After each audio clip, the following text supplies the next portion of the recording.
Corape Informa. Nos encontramos desde el centro de la ciudad para generar esta información en lo concerniente a lo que será la preparación si el Ecuador está también alerta de la llegada del fenómeno del Niño. Esto a propósito que muchos pobladores, principalmente de la costa ecuatoriana, tienen esta preocupación. Pero el gobierno está tomando en cuenta las recomendaciones. Para eso, en los siguientes minutos dialogamos con Cristian Rivera, quien es experto en gestión de red. Cristian, bienvenido a Corape. Un cordial saludo a mi estimado Rolando y a toda esa gran audiencia de Corape. Siempre es importante hablar de estos temas comunitarios. Estábamos diciendo al inicio, muchos de los ecuatorianos están pendientes de lo que es el fenómeno del niño.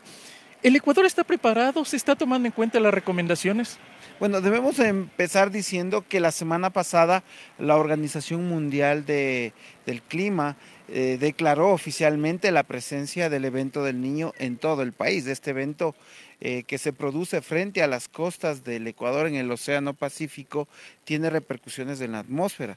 Entonces ya estamos viviendo este evento natural que afecta a todo el mundo, inclusive de distinta manera en el mismo país. En el caso concreto de Ecuador, vamos a tener algunos problemas en la zona costera, pero también en la zona interandina. Entonces nosotros vamos a tener que cambiar hábitos de vida, reforzar el tema de prevención y obviamente el Estado ecuatoriano es el que garantiza, el que debe protegernos de estos eventos naturales. Pero también debemos de entender que hay otras formas o también otros sistemas que provocan este tipo de inundaciones. Y me estoy refiriendo a las masas de humedad, a estos bancos de humedad que ingresan desde la Amazonia hacia el país y producen las lluvias, entre otras propias del Ecuador, de la línea ecuatorial. Entonces hemos visto eventos extraordinarios en la costa ecuatoriana. Hemos visto cómo 15 cantones ayer y hoy amanecieron inundados. Y entonces esto se debe a que, claro, ha llovido demasiado en la cuenca interandina y esto ha hecho que baje también a la costa, pero también hay otros sistemas que han contribuido a las lluvias en la costa. Entonces, frente a eso, creo que es importante que nosotros, y también proyectándonos a lo que será el evento del niño, empecemos con tareas de prevención. Y aquí viene un trabajo importante de la Junta Parroquial, del municipio, del Estado y, por supuesto, de la comunidad. ¿Cómo serían esos planes de preparación? Precisamente lo que estás mencionando. Tal vez muchos de los habitantes están cerca de los ríos, están cerca de puentes y hemos visto que ha crecido también los afluentes hídricos. Sí, ahí por ejemplo tenemos un tema de que durante muchos años los municipios no han controlado el crecimiento de sus poblaciones y estas personas se han asentado, han construido sus casas cerca de ríos, diques, laderas y claro, cuando llueve, ¿qué sucede? El suelo por un lado se satura de agua y vienen los deslaves, por otro lado las inundaciones abarcan grandes extensiones y afectan a las personas, sobre todo que se dedican a la agricultura y a la pesca y estaban cerca de ríos. Pero también por otro lado hemos visto cómo la gente ante la necesidad de comprar un espacio donde vivir, claro, han buscado terrenos baratos y han puesto en riesgo su vida. Pero ahora, ¿qué nos llama a la conciencia? Es que nosotros como ciudadanos debemos aportar también. O sea, saliendo de esas zonas de riesgo, los municipios y las juntas parroquiales deberían ya trabajar en alojamientos temporales. ¿Cómo voy a dar de alimentar a estas personas que seguramente tengan que salir de sus casas? Y pensar a mediano y largo plazo. Recordemos que el evento del niño, las repercusiones veremos el próximo año y podríamos tener escenarios entre graves y muy graves. Entonces creo que es el momento, en base a lo que está sucediendo, de emprender, por ejemplo, planes locales de emergencia, empezar a hacer obras de mitigación, hacer estas barreras o escudos naturales que son volver a recuperar bosques, el manglar, los arrecifes de coral. Esto va a ayudar muchísimo para evitar inundaciones y obviamente que lleguen olas a las ciudades costeras, donde seguramente en los próximos meses tendremos ciudades flotantes. Súmale a esto el tema de la salud. Vamos a tener enfermedades que seguramente van a complicar el sistema de salud nuestro, que de por sí es débil. Entonces hay que trabajar de la mano la comunidad, por supuesto el tema del gobierno local y nacional, pero también algo importante, el gobierno nacional debería con los municipios ya implementar los sistemas de alerta temprana multiamenaza. O sea, ese es un tema pendiente de parte del gobierno y los gobiernos locales, porque yo pienso que se puede unir la ciencia, la tecnología y la preparación comunitaria. Es decir, con todas las estaciones que se tiene del INAMI, del INOCAR, del CIFEN, empezar a hacer un sistema de alerta temprana pensando en incendios forestales, en sequías, en deslaves, en inundaciones, en tormentas eléctricas, es decir, todas las amenazas que tengamos, amenaza volcánica, amenaza sísmica, y que sean de acceso a la comunidad, o sea, que toda la gente pueda de una u otra manera acceder a esta información. Y otra cosa importante, no solo pensar en una campaña de comunicación a través de redes sociales, sino también a través de la radio, de estos espacios de radios comunitarias y populares. Es decir, no solo pensar en las necesidades de gestión de riesgos en las ciudades, sino también en la zona rural. Mencionabas que podríamos tener efectos graves y no tan graves. ¿Cuáles serían?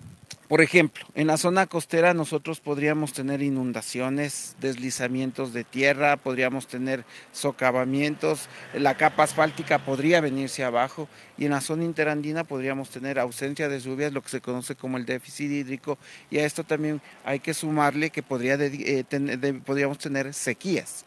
Entonces es importante que nosotros ya empecemos a pensar en esos escenarios de incendios forestales en la zona interandina y en la zona costera, inundaciones, el tema de los deslaves.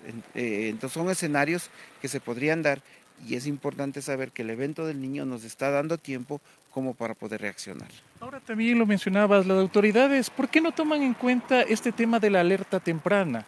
Es un llamado también que desde organismos de socorro se ha reiterado en ocasiones, pero no, los gobiernos no hacen caso. El tema creo que se pasa porque la gestión de riesgos no es una prioridad para los gobiernos. Y es lastimoso decirlo, es preocupante decirlo, porque esa es una de las primeras tareas que habría que hacer. Y entonces, claro, como no es un tema prioritario en los gobiernos, hay que entender que el gobierno solo está pensando ahorita en responder, responder y responder. Está bien responder, pero no es el fin. Habría que trabajar en prevención, y la prevención son los sistemas de alerta temprana. Entonces pienso que hay que invertir en eso, hay que invertir en los sistemas de alerta temprana para que la gente sepa qué hacer, para que la gente pueda planificar en base a pronósticos. Por ejemplo, si no se hace eso, si no se da una prioridad a la prevención, lastimosamente seguiremos contando personas fallecidas, damnificados y daños. Recordemos que vamos a tener con el evento del niño situaciones sumamente preocupantes, no solo el tema de las inundaciones en ciudades costeras, sino un problema de erosión en las playas.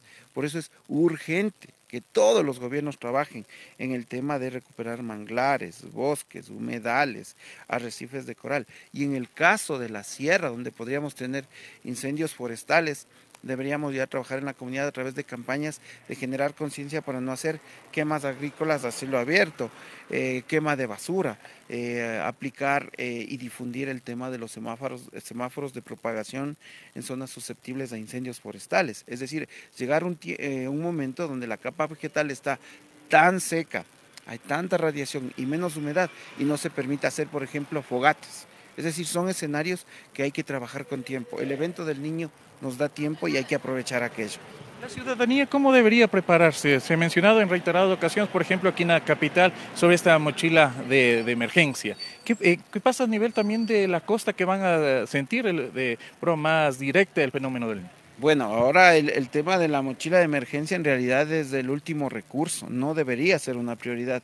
Pienso que ahora todos deberíamos preocuparnos en el plan familiar de emergencia, y no solo en eso, sino en cómo se va a subsistir. Recordemos que a lo que más se va a afectar es a la agricultura, a la pesca, a la ganadería. ¿Cómo van a subsistir esas personas?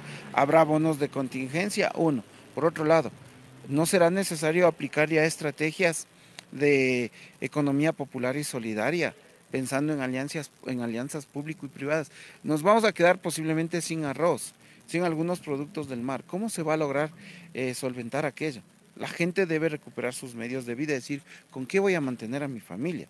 Si yo estoy bien, tengo que comer y demás, ahí sí hago un plan familiar de emergencia y una mochila de emergencia.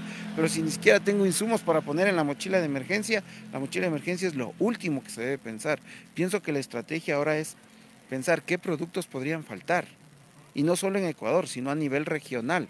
Recordemos que este evento del niño afecta a todo el mundo. ¿Qué va a pasar? ¿Qué está haciendo, por ejemplo, Colombia? ¿Qué está haciendo Perú? Y sobre eso saber ¿Qué podríamos nosotros emprender, como digo, a través de estrategias de economía popular y solidaria para mejorar los medios de vida de la población afectada? Y también otra cosa interesante, si ya tengo que comer ahora es dónde guarecerme, pues dónde ir a dormir. También trabajar en familias acogientes. ¿Qué familia me va a acoger en el momento de la emergencia? Dos, los hogares temporales. ¿Están ya implementados estos hogares temporales? ¿Quién va a correr con los gastos de estos hogares temporales en zonas de menor riesgo? Entonces, como vemos, todavía este plan que presentó el gobierno, que dice que inyectará 400 millones de dólares, tiene algunas dudas, algunas falencias que no han sido solventadas y la gente está a la expectativa de saber cómo fortalecer sus capacidades frente a este evento natural. Si bien el impacto del fenómeno del Niño será distinto en lo que es la costa, la sierra y también la Amazonía, eso no implica también, bueno, eso puede implicar que la presencia de lluvia sea en mayor proporción, y aquí lo sentimos hace poco tiempo también cuando hubo el deslizamiento en el sector de la Gasca. Son medidas que nos llaman la atención para estar atentos, como lo mencionas, y tener siempre a la mano lo que tú mencionas, este plan de emergencia, de aislamiento y saber cómo actuar. Sí, por ejemplo, nosotros debemos aprender todo el tiempo. Cuando nosotros decimos estamos preparados, es como hablar de un pasado. Y yo pienso que en el país que vivimos, multiamenaza, que tenemos sismos, que tenemos actividad volcánica, deslaves, todo el tiempo debemos prepararnos, todo el tiempo y todo el tiempo debemos trabajar en estos temas de los planes familiares de emergencia, pero ampliar mucho más esta lógica de prevención, de preparación, justamente pensando, si me afectan, si me van a afectar a mí en mis medios de vida, es decir, en mi negocio, en mi actividad económica, ¿cómo yo puedo posiblemente hasta cambiar esta actividad económica pensando justamente en la amenaza que me puede a mí afectar? Otra cosa es que el evento del niño, ¿por qué se complica? Y esto es algo que debemos entender todos, todos, todos. El evento del niño se ha dado siempre, es una manifestación natural de vitalidad del globo terráqueo. O sea, el fenómeno del niño se da desde que apareció el ser humano, ¿no es cierto? Ahora se han ido reduciendo los tiempos. Pero, ¿por qué preocupa a este niño en especial? Este evento del niño o este evento natural de oscilación del sur. Preocupa porque ahora hay un factor desencadenante de problemas de tipo atmosférico o meteorológico, es el calentamiento global, el cambio climático. Entonces el fenómeno del niño va a seguir su curso, pero el problema es el calentamiento de la superficie del mar, producto, por ejemplo, de la tala de árboles, del uso indiscriminado de los aires acondicionados, de la contaminación, es decir, de varios factores. ¿Qué estamos viviendo ahora los seres humanos? Nos está pasando la factura, el planeta. Si nosotros no entendemos cómo debemos convivir con el planeta, seguramente en 20, 30 o 50 años, lastimosamente, insisto, tendremos ciudades flotantes, tendremos ciudades que van a desaparecer porque seguramente el nivel del mar va a crecer. Entonces, frente a eso hay que tomar prevención, hay que tomar acciones. Y por un lado también el gobierno no solo debe pensar a corto plazo, sino a mediano y largo plazo. Espero, como ecuatoriano, que en noviembre, que me parece que hay la transición, las nuevas autoridades generen dos cosas. Continuidad a lo que se ha planteado, porque hay que estar en un área, en una fase continua de prevención. Y la otra, los señores asambleístas de este nuevo periodo, por favor, el Ecuador necesita una ley de gestión de riesgos, que está 12 años en el archivo, y bueno, ahora es sí o sí. Está ya para segundo debate y se requiere inclusive aprobarla y actualizarle, porque esa ley de riesgos nacerá desactualizada. ¿A qué me refiero? Por ejemplo, no se habla de los migrantes del clima, y eso es algo que hay que pensarlo porque requiere de política pública y de presupuesto. Ok, queremos agradecer a Cristian Rivera, docente y experto en gestión de riesgos, con quien hemos dialogado sobre lo que serían las recomendaciones, los planes, las contingencias y también un llamado nuevamente a las autoridades de turno para que el tema de gestión de riesgos sea una prioridad. Es el informe que nosotros les hemos llevado. Con esto volvemos a nuestra transmisión normal. Corape informa.